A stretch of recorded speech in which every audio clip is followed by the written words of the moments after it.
कक्षा 8 का पाठ पढ़ेंगे, पाठ 5, भारत के उद्योग धंधे। ठीक है, ये उद्योग धंधे क्या होते हैं ये आपको बताते हैं। जैसे कि आप जानते हैं कि कृषि कार्य के लिए, उद्योग धंधों के लिए हमको कच्चा माल चाहिए होता है। आप ये देखिए, इस चित्र से बहुत अच्छे से समझ जाएंगे कि ये जो विद्यालय भवन निर्माण का चित्र है, इसमें देखिए विद्यालय बनाने में क्या क्या चीज़ें लगी। सरिया लगी, वो भी किसी उद्योग से आई होगी। डायरेक्ट लोहे को सरिया का रूप दिया गया होगा किसी उद्योग ने, किसी मतलब कारखाने ने। फिर पत्थर आया, फिर चूना आया, ईंटा बन के आई ईंट उद्योग से, ईंट के भट्टे जो लगते हैं उससे ईंटा आया, है ना। सीमेंट आया, सीमेंट की बड़ी बड़ी फैक्ट्रियाँ लगाई जाती हैं, वहाँ से सीमेंट आया। फिर मज़दूर भी लगे, उन्होंने काम किया। फर्नीचर लगा, कुर्सी मेज़, ये भी कोई बढ़ई ने, कारीगर ने बनाया तो आया, और किसी कंपनी से, फैक्ट्री से बनकर आया। कपड़े, ड्रेस बांटी गई, ड्रेस पहनते हैं, वो भी आया है। और चौक है, यातायात के साधन, स्कूल के लिए बस लगी, किताब कापी। तो ये हमने देखा कि कोई भी चीज़ आपके विद्यालय के ही निर्माण के लिए किन किन वस्तुओं की हमको आवश्यकता पड़ी, हमने देखा। तो आपको समझ में आया कि विभिन्न प्रकार की वस्तुओं का प्रयोग हुआ है। ये सब वस्तुएं भिन्न भिन्न उद्योगों से प्राप्त हुई हैं। आपने देखा कि एक विद्यालय के निर्माण में कितने सारे उद्योगों का योगदान है। एक विद्यालय बनाने के लिए हमको कितने सारे उद्योगों का सामान लेना पड़ा।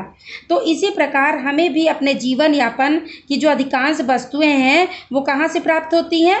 उद्योगों से।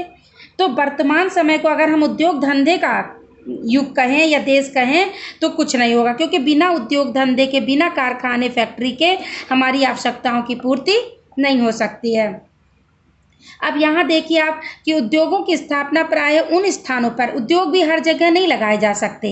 उद्योग भी वहाँ लगाए जाएंगे जहाँ कच्चा माल मिल जाए आसानी से, यातायात की सुविधा हो, यानी जो बना माल है हम उसको बाहर भेज सकें और उसकी ज़रूरत की चीज़ें मंगा सकें, और दूर संचार वहाँ से वो हो, संचार की भी सब साधन उपलब्ध हों। इस तरह बिना उद्यमी के उद्योग लगाना संभव ही नहीं है। तो किसी उद्योग में वस्तुओं के उत्पादन के लिए हमको पूंजी भी चाहिए। बिना पैसे के, निवेश के तो हम नहीं लगा सकते। कोई भी उद्योग लगाना है, फैक्ट्री डालना है, कारखाना खोलना है, तो सबसे पहले क्या ज़रूरी है उसके लिए? पूंजी, पैसा। तो निर्मित वस्तुओं को देश में तथा देश के बाहर बाजार भी चाहिए हमको। हमने अगर जो चीज़ें बनाई है वो हमारी बिकनी भी चाहिए, तो हमको उसके लिए इन वस्तुओं को देश में भी बेचते हैं और देश के बाहर भी निर्यात किया जाता है। इससे हमको क्या होता है? आर्थिक लाभ होता है। तो इस लाभ के अंश को देश के विकास के कार्यों में हम लगाते हैं। तो इस तरह से आपने देखा कि स्वतंत्रता के बाद उद्योगों की स्थापना सार्वजनिक क्षेत्र में सरकार ने अपनी देखरेख में किया। कुछ सरकारी उद्योग कारखाने लगाए गए जो सरकार की निगरानी में, सरकार के नियमों के अनुसार थे, और कुछ बड़े उद्योग सरकार ने निजी क्षेत्र के साथ संयुक्त रूप से किया। कुछ पूंजी सरकार ने लगाई और कुछ निजी क्षेत्र के लोगों ने, और इस तरह से इनको, तो कुछ उद्योग निजी क्षेत्र में स्थापित हुआ, कुछ प्राइवेट कंपनियां खोल लेती हैं, कारखाने लोग खोल लेते हैं। तो इस तरह हमने देखा कि कई तरह से उद्योग होते हैं, सार्वजनिक क्षेत्र के, संयुक्त रूप के और निजी क्षेत्र के। कुछ लघु एवं कुटीर उद्योग भी देश के ग्रामीण क्षेत्रों में स्थापित हैं। उदाहरण के लिए मिट्टी के बर्तन, कुछ छोटे छोटे जो उद्योग होते हैं वो भी उद्योग ही की श्रेणी में आएंगे। उनको हम लघु उद्योग या कुटीर उद्योग कहते हैं। जैसे कुम्हार है, मिट्टी के बर्तन बनाता है, कोई दरी, गलीचा और ये कालीन वगैरह बनाते हैं। तो ये सब छोटे छोटे दुकान, कोई आटा चक्की लगा लेता है, तो ये सब आपने गांव में देखा होगा। तो ये भी एक लघु उद्योग के उदाहरण है। अब हम देखते हैं उद्योगों के प्रकार। ठीक है, तो मनुष्य को जीवन निर्वाह के लिए भोजन, वस्त्र एवं मकान प्राप्त करने हेतु अनेक साधनों और उपकरणों की आवश्यकता होती है। हमें अपने दैनिक जीवन में बहुत सारी आवश्यकताओं के लिए बहुत सारे सामानों की ज़रूरत होती है। तो प्रकृति द्वारा प्राप्त सभी वस्तुओं को सीधे उपयोग नहीं किया जा सकता। अनेक वस्तुओं का, जैसे लकड़ी मिल रही है हमको पेड़ों से, तो हम ऐसी लकड़ी को तो नहीं, उसको हम रूप देते हैं, कुर्सी बनाते हैं, मेज बनाते हैं, पलंग बनाते हैं, तखत बनाते हैं, तो वो हमारे काम आती है।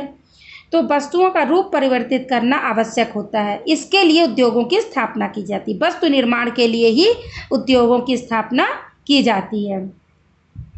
तो वस्तु निर्माण उद्योग एक महत्वपूर्ण आर्थिक क्रिया है। आधुनिक अर्थव्यवस्था में उन उद्योगों को उनके स्तर के अनुसार लघु उद्योग, कुटीर उद्योग और भारी उद्योग कितने भागों में बांटा गया है? लघु उद्योग, कुटीर उद्योग और भारी उद्योग। अब लघु उद्योग क्या होते हैं? इन उद्योगों में कम पूंजी लगती है। इन उद्योगों में कम पूंजी लगती है, श्रम एवं शक्ति के साधन तथा छोटी छोटी मशीनों की आवश्यकता होती है। इनमें बहुत बड़ी बड़ी मशीनें नहीं चाहिए, बहुत ज़्यादा श्रम नहीं चाहिए, बहुत ज़्यादा पूंजी नहीं चाहिए। ये हल्के कच्चे माल का प्रयोग करते हैं और हल्की वस्तुओं का निर्माण करते हैं। यह कई बार भारी उद्योगों के उत्पादों के छोटे छोटे भाग भी बनाते हैं। जैसे बड़े उद्योगों में जो चीज़ों की ज़रूरत है वो लघु उद्योग में से जो निकल के आते हैं सामान, वो वहाँ चले जाते हैं। जैसे कि इलेक्ट्रॉनिक सामान है, पंखे हैं, सिलाई मशीन है, साइकिल है, जूते हैं, कपड़े हैं, तेल, माचिस है, ऊन, रबर, खिलौना, प्लास्टिक आदि वस्तुएं हल्के उद्योग के उदाहरण हैं। ये सब चीज़ छोटे छोटे उद्योग लगा करके बनाए जाते हैं। और कुटीर उद्योग क्या है? देखिए, ये उद्योग श्रमिक अपने घरों में, जो अपने घर में कुटिया बना के जैसे रहते हैं, कुटिया अपने घर में जब हम एक दुकान खोल लेते हैं या कोई उद्योग करते हैं तो उसको कुटीर उद्योग कहते हैं। लघु में देखिए आपको कुछ लोगों के साथ में लेना पड़ेगा, कुछ पूंजी लगानी पड़ेगी, कुछ मशीनें भी लगानी पड़ेंगी, लेकिन कुटीर उद्योग एक घर या एक परिवार के लोग भी कर सकते हैं। जैसे जूट का काम है, लकड़ी का काम है, बढ़ई अपने घर में तो अपने ही परिवार के संग मिल करके बना सकता है। बांस का बेंत है ना, पीतल, पत्थर आदि के काम के रूप में आता है। खादी है, हथकरघा है, चर्म उद्योग है, कालीन दरी बनाना है, साड़ियों की कढ़ाई करना है। तो ये सब उद्योग क्या है? कुटीर उद्योग। कुक्कुट पालन है, मधुमक्खी पालन, ये सब व्यक्ति अपने घरों में कर सकते हैं, छोटे उद्योग हैं। तो ये कुटीर उद्योग सबसे छोटा उद्योग, उसके बाद लघु उद्योग। अब देखिए हम आगे पढ़ते हैं। इस तरह देखिए आपका ये बना हुआ क्रम संख्या कि मिट्टी का घड़ा, जैसे कुटीर उद्योग मिट्टी का घड़ा कैसे बनता है? कच्चा माल क्या चाहिए? दोमट मिट्टी। इस तरह और भी चीज़ें आपको सोच सोच के इसमें लिखनी है। आपके गांव में कौन कौन से उद्योग चल रहे हैं और उनके लिए कौन सा कच्चा माल चाहिए आपको। अब हम चलते हैं आगे। थोड़े थोड़े से उद्योगों के बारे में बताया गया, जैसे रेशम उद्योग के बारे में। तो यह कृषि पर आधारित स्थायी एवं लाभप्रद कुटीर उद्योग है। इस उद्योग में कम लागत, बहुत ज़्यादा पैसा नहीं लगता है और शीघ्र उत्पादन किया जाता है। रोजगार सृजन की भरपूर, बहुत सारे लोग इसमें लग जाते हैं तो उनको रोजगार मिल जाता है। विशेषकर महिलाओं के श्रम एवं समय का सदुपयोग बन जाता है और महिलाएं भी स्वावलंबी बन जाती हैं। जो रेशम उद्योग है, जहाँ से हम ये लाते हैं शहतूत एवं अर्जुन की खेती, यहाँ पर महिलाएं भी काम आराम से कर सकती हैं खेतों पे। अब ये रेशम के धागे का उत्पादन देखिए इस मशीन से हो रहा है। रेशम कीट पालन एवं कोया उत्पादन, ये चित्रों से आप समझ जाएंगे। अब आते हैं चॉकलेट कैसे बनती है। तो ये सब छोटी छोटी सी चीज़ें हैं जिनमें कई लोग मिल करके हमारा उद्योग लगते हैं। कोको फल के ऊपरी परत को छीलकर बीज निकाला जाता है। पहले ये देखिए कोको फल दिखा रहा है आपको, इसके ऊपरी परत को छीलकर बीज निकालते हैं इस तरह से। फिर बीज को धूप में सुखाया जाता है। सूखे बीज को बोरे में भरकर जहाज़ों पर लाद कर ले जाया जाता, भेजा जाता कारखानों में। कारखानों में बीज को पीसकर तरल पदार्थ बनाते हैं और तरल पदार्थ में चीनी और दूध मिलाकर पट्टी बनाई जाती है और अंत में चॉकलेट हमारे यहाँ देखिए मशीन से तैयार होती है। तो इस तरह से ये सब प्रोसेस चलते रहते। छोटे छोटे उद्योगों के बारे में आपको जानकारी दी गई है। जैसे जूट उद्योग है तो इसको कैसे करते हैं? पानी में सड़ाना, छाल या रेशा निकाले जाते हैं, फिर जूट के सामान तैयार किए जाते हैं ना, रेशों को बांटा जाता है।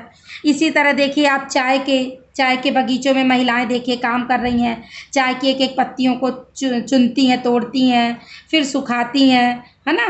फिर पत्तियों को छांटकर अच्छी किस्म अलग ऐसे 2 भागों में बांटती हैं। फिर डिब्बों में भरना और चाय को निर्यात किया जाता, बेचा जाता है। इसी तरह ये देखिए रबर उद्योग है आपका। रबर के वृक्ष, ये देखिए रबर के वृक्ष से दूध निकालना, दूध को गर्म करके रसायन डालकर फाड़ना, फिर फटे हुए दूध के तत्व को छानकर सुखाना और रबर की चद्दर तैयार करना और वस्तु का ये देखिए टायर वगैरह का निर्माण करना। ये छोटे छोटे से उद्योगों की आपको फ़ोटो के, तस्वीरों के, चित्रों के माध्यम से बताया गया है। अब कहवा कॉफ़ी भी कैसे बनती है, देखिए इसमें भी पेड़ से पहले फल तोड़ा जाता है, फिर फल को काट कर बीज निकाला जाता है, बीजों को धूप में सुखाया जाता है, फिर सूखे बीज को बोरे में भरकर निर्यात किया जाता है और बीजों पर पॉलिश करके इनको आवश्यकता अनुसार इनका प्रयोग किया जाता है। आप नमक को भी देखते हैं कि नमक कैसे, आपको पता है कि समुद्र के किनारे नमक बनाया जाता है, कैसे बनाते हैं ये भी देखिए इस चित्र से आपको समझ में आ जाएगा कि समुद्र के तट पर कारीगर या मजदूर पहले क्या करते हैं, बड़ी बड़ी ऐसी क्यारियाँ सी बना लेते हैं, गड्ढा जैसा, है ना, और फिर इन क्यारियों की मेड़ों को ऊंचा कर देते हैं, जिससे जब ज्वार आता है, जब पानी ऊपर को उठता है ना, हमने आपको अभी बताया पिछले चैप्टर में ज्वार और भाटा कि किस तरह आकर्षण शक्ति के कारण दिन में 2 बार पानी ऊपर उठता है और नीचे जाता है। तो जिससे ज्वार आने पर जब पानी ऊपर उठता है तो इसमें क्या होता है, इन गड्ढों में पानी भर जाता है। कुछ दिनों बाद पानी भाप बनकर उड़ जाता है। जब लहर तो चली गई लेकिन गड्ढे में पानी तो भरा रह गया, और जब सूर्य का प्रकाश पड़ा तो भाप बनकर पानी क्या हुआ, उड़ गया। तो और क्यारियों की तलहटी में नमक बचा। हमने आपको बताया था कि समुद्र के पानी में क्या मिला रहता है, खनिज लवण नमक, तो वो नमक बचा और पानी उड़ गया। फिर इसे एकत्र करके बाजार में पहुंचाया जाता है और मशीनों के द्वारा इसको साफ करके खाने योग्य बनाया जाता है। इसमें नमक में आयोडीन मिलाया जाता है जो कि घेंघा रोग से बचाव के लिए उपयुक्त है। अब देखिए इस तरह से भी एक सूची आप बना सकते हैं कि लोहा पर आधारित उद्योग कौन सा है, समुद्री जहाज, और आप लिखेंगे कृषि पर आधारित चीनी उद्योग, है ना, मतलब गेहूँ गन्ना करते हैं, गन्ना से गुड़ बनता है, गन्ना से ही फिर आगे चीनी बनती है गन्ने को ही करके। पशु पर आधारित दुग्ध, ऐसे मछली उद्योग, ये सब। वन पर आधारित दिया सलाई उद्योग। तो इस तरह से और सोच के आपको उद्योगों की सूची बनानी है। उद्योग हमारे पर्यावरण को 2 रूपों में प्रभावित करते हैं। पहला, कच्चे माल के रूप में प्राकृतिक संसाधन मिलता है हमको इनसे। दूसरा, अपेक्षाकृत अधिक मात्रा में अपशिष्ट पदार्थों का निष्कासन करके। तो अब ये देखिए आप, किससे बचाव हेतु हम क्या कर सकते हैं। हमारा पर्यावरण भी, जब हम अगर बहुत ज़्यादा वनों की कटाई कर ले और ये कर लें तो ये भी सही नहीं है प्राकृतिक संसाधनों का। और अधिक मात्रा में जो अपशिष्ट पदार्थ निकलते हैं वो भी हमारे पर्यावरण को प्रभावित करते हैं। तो इन उद्योगों से फ़ायदे तो हैं लेकिन थोड़े से हमारे नुकसान भी हैं। तो इनसे बचाव हेतु हम क्या कर सकते हैं। अधिक प्रदूषणकारी तथा अत्यधिक खतरनाक प्रकृति के उद्योगों को आवासीय क्षेत्रों से दूर लगाएं। ऐसे उद्योग जिनसे ज़्यादा अपशिष्ट पदार्थ निकलते हैं जो कि हमारे वातावरण और मनुष्यों को नुकसान पहुंचाएंगे, उनको हमको जहां बस्ती है वहां नहीं लगाना चाहिए, दूर स्थान पर लगाना चाहिए, आउट एरिया में। दूसरा, उत्पादन के उपरांत औद्योगिक कचरों को फेंकने से पहले शोधन करने का प्रबंध करना चाहिए। हम ऐसे ही कचरे को नहीं फेंक दें, उसको भी सफाई करके जो काम की चीज़ है, जो ज़्यादा नुकसानदेह, उसको हम अलग तरह से निस्तारण करें। नाभिकीय ऊर्जा के उत्पादन वाले उद्योगों से निकले रेडियोधर्मी कचरे को उचित निस्तारण करें जिससे वो किसी को हानि न पहुंचा सके। तो औद्योगिक प्रतिष्ठानों से निकलने वाले जो अपशिष्ट जल को जलाशय, झीलों, तालाबों, नदियों, सागरों में शोधन कर साफ करके तभी डालें, नहीं तो झील और नदियों का, तालाबों का पानी भी खराब हो जाएगा। तो अत्यधिक ध्वनि करने वाले उद्योगों की जो मशीन होती हैं, कुछ उद्योगों में बहुत बड़ी बड़ी मशीनें लगती, बहुत आवाज़ करती हैं, तो उनमें हमको ध्वनि शामक यंत्र लगाना चाहिए, नहीं तो आसपास के एरिया के लोग कैसे रहेंगे, इतने ध्वनि में उनको ध्वनि प्रदूषण हो जाएगा। तो इस बात का भी हमें ध्यान रखना चाहिए। चीनी उद्योग से निकलने वाले कचरे से जैविक एवं कंपोस्ट खाद तैयार करना चाहिए। उद्योगों एवं औद्योगिक क्षेत्रों में वृक्षों की हरित पट्टी विकसित करना, ध्वनि प्रदूषण नियंत्रण में वृक्षों की हरित पट्टी का प्रयोग करना चाहिए। इस तरह से आपने देखा कि हमको किस किस तरह से हम छोटे छोटे उद्योग लगाते हैं, और उद्योग पढ़े, कुटीर उद्योग पढ़े, है ना, और अब हम पढ़ रहे हैं भारी उद्योग के बारे में। मैं आपसे ये कहना चाहती हूँ कि आप लोगों को अगर ये वीडियो पसंद आए तो लाइक बटन ज़रूर दबाएं, जिससे मुझे पता चले कि हाँ आपको अच्छा लग रहा है। और अगर आपको कोई कमियां नज़र आ रही हैं, कोई चीज़ समझ में नहीं आ रही है, तो आप कमेंट्स बॉक्स में लिख सकते हैं, उससे मैं उसका समाधान करूँगी। और मेरे चैनल को सब्सक्राइब कर लेंगे तो जब मैं आगे के चैप्टर का वीडियो अपलोड करूँगी तो आपको मिल जाएगा, जिससे आप फ्लिक्स क्विज भी कर सकते हैं, प्रतियोगिता प्रश्न मंच वाली, और चैप्टर को अच्छी तरह से समझ सकते हैं। धन्यवाद। तो अब हम चलते हैं भारी उद्योग पे। तो भारी उद्योग क्या होते हैं। बृहद या भारी उद्योग बड़े पैमाने पर स्थापित किए जाते हैं जिनके लिए हमको अधिक पूंजी चाहिए। हर व्यक्ति के बस की बात नहीं है कि वो भारी भारी उद्योग लगा सके, बहुत उसके लिए हमको धन की आवश्यकता होती है। कच्चा माल भी बहुत चाहिए, श्रम शक्ति, बहुत सारे मजदूर, लेबर लोगों को भी नियुक्त करना पड़ेगा, भूमि भी, ज़मीन भी चाहिए, मशीन भी बड़ी बड़ी चाहिए।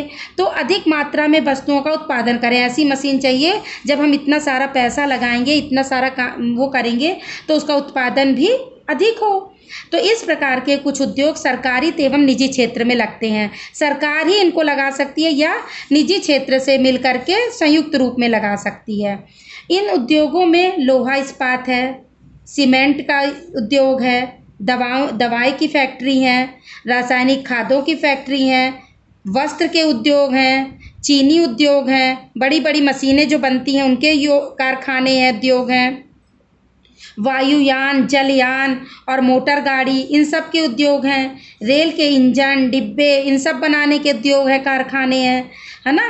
वस्त्र, तेल शोधन आदि तरह के हम उद्योगों की स्थापना होती है। तो आज हम कुछ उद्योगों के बारे में, यहाँ पर इतने सारे उद्योग दिए गए हैं तो हम कुछ खास उद्योगों के बारे में पढ़ते हैं। तो पहला है हमारा लौह इस्पात उद्योग। अब ये क्या है लौह इस्पात? आप जानते हैं कि लोहा तो हमारे काम आता ही आता है, संग में लौह इस्पात से हमें स्टील के जो बर्तन बनते हैं। तो देखिए यह भारत का एक आधारभूत उद्योग है, बहुत मजबूत, बहुत बड़ा उद्योग है, क्योंकि अन्य सभी हल्के मध्यम भारी उद्योग इससे बनी मशीनरियों पर ही निर्भर हैं। छोटे छोटे भी जो उद्योग बने हैं, छोटी छोटी जो मशीनें हम लगाते हैं वो भी कहाँ से बने हैं? इस लोहा इस्पात से, यहीं से तो बन के आती हैं मशीनें।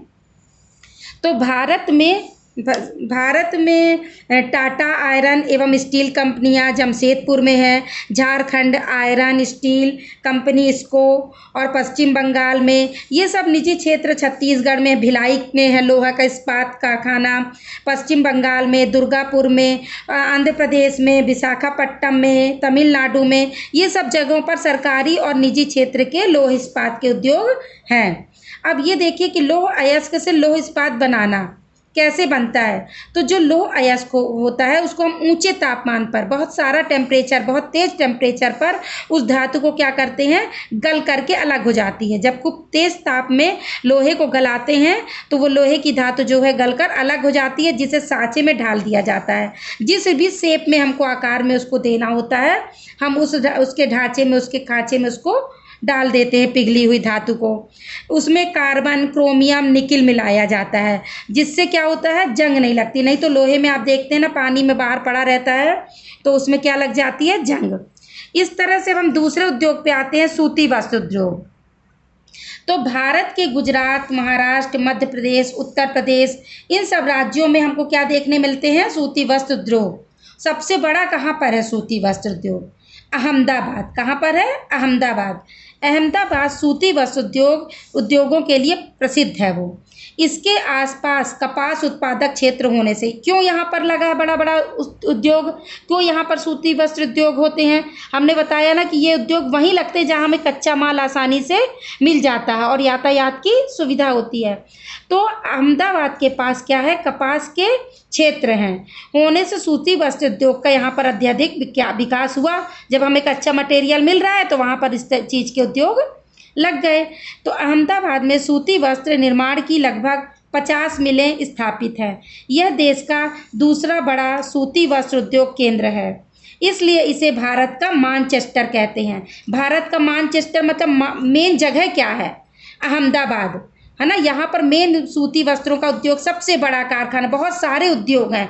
कपड़ा अगर हमारे यहाँ कहीं से आता है तो वो ज़्यादातर अहमदाबाद से ही आता है, गुजरात से। अब हम आगे चलते हैं, ओसाका। जापान देश के ओसाका नगर में हमारे देश के अहमदाबाद की तरह, जिस तरह हमारे भारत देश में अहमदाबाद शहर है तो भारत का मानचेस्टर क्या है, अहमदाबाद। उसी तरह जापान में जो ओसाका शहर है वहाँ पर भी बहुत ज़्यादा सूती वस्त्र के उद्योग लगे हुए हैं। तो उसको क्या कहते हैं, जापान का मानचेस्टर। इसको भारत का मानचेस्टर अहमदाबाद है और जापान का मानचेस्टर ओसाका है। जबकि जापान में कपास का उत्पादन नगण्य है, वहाँ कपास इतना नहीं होता है। इसके लिए जापान को विश्व के अन्य देशों से कपास मंगाना पड़ता है। हमारे अहमदाबाद में तो कपास उत्पादक क्षेत्र हैं, लेकिन वहाँ नहीं है, वो मंगाता है, निर्यात आयात कराता है अपने को, कपास वो दूसरे देशों से मंगाता है। तो ओसाका में सूती वस्त्र उद्योग के विकास के निम्नलिखित कारण, तो फिर क्यों वहाँ पर कराया लगाया गया, क्यों सूती वस्त्र लगाए गए उद्योग वहाँ पे? इसलिए देखिए कारण इसमें बताया है कि समुद्र तट पर स्थित होने के कारण बड़े बड़े जहाज़ों द्वारा कच्चा माल आसानी से आ जाता है दूसरे देशों से, और तैयार माल को भी वो जहाज़ों के द्वारा भेज देता है। दूसरा, यहाँ के जो पत्तन है, जो बंदरगाह हैं, वहाँ पर बड़े बड़े जहाज़ों और सामान लादने और उतारने का कार्य मशीनों से होता है। मशीनें जल्दी जल्दी सामान चढ़ा देती हैं और उतार देती हैं। उच्च कोटि की तकनीकी तथा श्रमिक सुविधा सुलभ है यहाँ पर, बहुत सारे उच्च कोटि की टेक्नोलॉजी है यहाँ पर, और बस उद्योग के लिए उपयुक्त नम जलवायु है, मौसम भी यहाँ का अच्छा है। अब हम पढ़ते हैं सूचना प्रौद्योगिकी उद्योग, ये कहाँ पर है? तो भारत में बेंगलोर, हैदराबाद, पुणे, चेन्नई, नोएडा आदि शहरों में इस उद्योग की स्थापना की गई है। सिलिकॉन घाटी, ये कहाँ है देखिए, सिलिकॉन घाटी संयुक्त राज्य अमेरिका के कैलिफोर्निया में स्थित है। यह सैन फ्रांसिस्को तथा सैन जोस नगरों के मध्य फैली हुई एक पट्टी है, जो 50 किलोमीटर लंबी और 20 किलोमीटर चौड़ी है। संयुक्त राज्य अमेरिका में सूचना प्रौद्योगिकी का ये प्रमुख केंद्र है। कौन सा है? कैलिफोर्निया में जो सिलिकॉन घाटी है, ये सूचना प्रौद्योगिकी का महत्वपूर्ण केंद्र है, प्रमुख केंद्र है। आरंभ में यहाँ पर भारी संख्या में सिलिकॉन के एकीकृत पथ इंटीग्रेटेड सर्किट्स मिलते थे। चिप बनाने वाली कंपनियों के स्थित होने के कारण इसे यह नाम मिला, सिलिकॉन घाटी। सिलिकॉन घाटी में संयुक्त राज्य अमेरिका की सूचना प्रौद्योगिकी से जुड़ी बड़ी बड़ी कई हजारें कंपनियां हैं, जैसे एप्पल, आप एप्पल का फ़ोन देखते हैं, इंटेल, ह्यूलेट पैकार्ड आदि, ये सब कंपनियां कहाँ पर है? इसी सिलिकॉन घाटी पर, अमेरिका के कैलिफोर्निया पे। दूसरा है बेंगलोर। तो कर्नाटक की राजधानी जो बेंगलोर है वो भारत का सिलिकॉन घाटी है। मतलब अमेरिका में जो सिलिकॉन घाटी में जहाँ बड़ी बड़ी लगी हुई हैं संचार की कंपनियाँ, फैक्ट्रियाँ, हमारे भारत देश में कहाँ पर लगी हुई हैं? बेंगलोर में। बेंगलुरु कर्नाटक की राजधानी, तो कर्नाटक की राजधानी बेंगलुरु को हम भारत की सिलिकॉन घाटी कह सकते हैं। तो भारत की प्रक्रिया सामग्री कि जो सॉफ्टवेयर तैयार किए जाते हैं वो सब यहाँ कंपनियाँ बेंगलोर में स्थापित है, इन्फोसिस, विप्रो, ये सब, ठीक है। इसी तरह हम टेक्नोलॉजी पे आते हैं।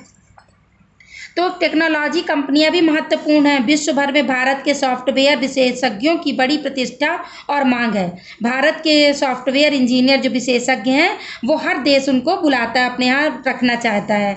यहाँ संचार उपकरण, मशीनी उपकरण, वायुयान, बिजली की मोटर आदि, जूता, घड़ियाँ आदि बनाने के बड़े बड़े उद्योग लगे हुए हैं। इसी तरह मशीन बनती हैं, हिंदुस्तान मशीन टूल्स HMT जो बनती है के केंद्र बेंगलोर में है, हैदराबाद में है, पिंजौर में है ना। इस तरह से इनमें घड़ियाँ, ग्राइंडरिंग मशीन, ड्रिलर, ट्रैक्टर आदि बनाए जाते हैं। रांची के निकट हैवी इंजीनियरिंग कॉरपोरेशन है। इसी तरह देखिए मशीन यंत्र उद्योग हो गया, टेक्नोलॉजी उद्योग हो गया। अभी इसी तरह रासायनिक उद्योग भी है। तो रासायनिक कारखाने हैं Sindri, Indian farmers fertiliser corporation, IFFCO, Uttar Pradesh, Gujarat, Tamil Nadu और पंजाब में हैं। इसी तरह चीनी उद्योग हैं। चीनी उद्योग कहाँ कहाँ पे हैं देखिए, उत्तर प्रदेश में चीनी मिल, चीनी उद्योग, बिहार में है, पंजाब में, हरियाणा, महाराष्ट्र, आंध्र प्रदेश, केरल आदि राज्यों में हैं।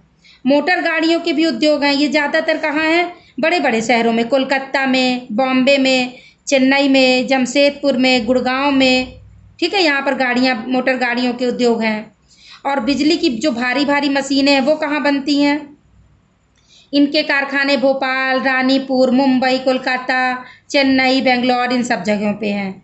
और वायुयान उद्योग के कहाँ पे हैं? बेंगलोर, कानपुर, लखनऊ, नासिक, कोरापुट, उड़ीसा में। इसी तरह रेलगाड़ी इंजन के कहाँ हैं? चितरंजन, पश्चिम बंगाल में। ये याद रखना चाहिए, प्रश्न भी कभी कभी परीक्षा में पूछ लेता है कि चितरंजन रेलगाड़ी इंजन का कारखाना कहाँ है? पश्चिम बंगाल में। वाराणसी में, उत्तर प्रदेश में बनारस में है ना।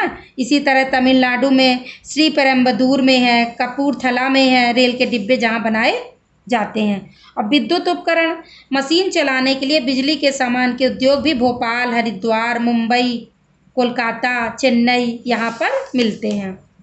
अब इसी तरह दूरसंचार के हैं, तो दूरसंचार के साधन के रूप में टेलीफोन उद्योग बेंगलोर और इलाहाबाद व रायबरेली में। दूरसंचार के कहाँ कहाँ हैं? बेंगलोर में, हमारे इलाहाबाद में और रायबरेली में। तेल शोधन, डिगबोई, नूनमती, ट्रॉम्बे, विशाखापट्टनम, बरौनी, इन सब कुछ जगहों पे हमको कुछ कुछ जगह याद कर लेनी है जहाँ पर हैं। तेल शोधन शालाओं में कच्चे तेल को शुद्ध करके डीजल और पेट्रोल के रूप में प्राप्त करते हैं, क्योंकि जो कच्चा तेल निकलता है उसका हम डायरेक्ट उपयोग नहीं करते हैं, उनको तेल शोधन फैक्ट्रियों में ही डालते हैं, तब वो डीजल और पेट्रोल के रूप में हमारे काम आती हैं। सीमेंट उद्योग देखिए, उत्तर प्रदेश, मध्य प्रदेश, झारखंड, छत्तीसगढ़, तमिलनाडु, इन सब जगहों पर सीमेंट उद्योग मिलते हैं। अब हम देखते हैं सीमेंट बनाने की प्रक्रिया। सीमेंट का निर्माण मुख्य कच्चा माल चूना पत्थर चाहिए, तो ये जहाँ जहाँ सीमेंट फैक्ट्रियाँ हैं वहाँ पर चूना पत्थर होना ज़रूरी है। चूना पत्थर परतदार वर्ग की चट्टान है। चूना पत्थर के अलावा सिलिका और बॉक्साइट आदि की भी आवश्यकता होती है हमको सीमेंट बनाने के लिए। इन पदार्थों को उच्च ताप की भट्टी में जलाकर सीमेंट प्राप्त किया जाता है, और जलाने पर चूने से मैग्नीशियम कार्बोनेट, लौह अयस्क, गंधक जैसे अवांछित पदार्थ या तो नष्ट हो जाते हैं या सिर्फ आवश्यक मात्रा में रह जाते हैं। इस तरह से हमारे उद्योगों का बदलता, फोटोग्राफी उद्योग को भी बढ़ावा दिया जा रहा है। इतने उद्योग तो आपने पढ़े कि किस चीज़ के हैं, आजकल फोटोग्राफी उद्योग को भी बढ़ावा देते हैं। पर्यटन उद्योग है तो उसके लिए यातायात साधनों का बढ़ावा है।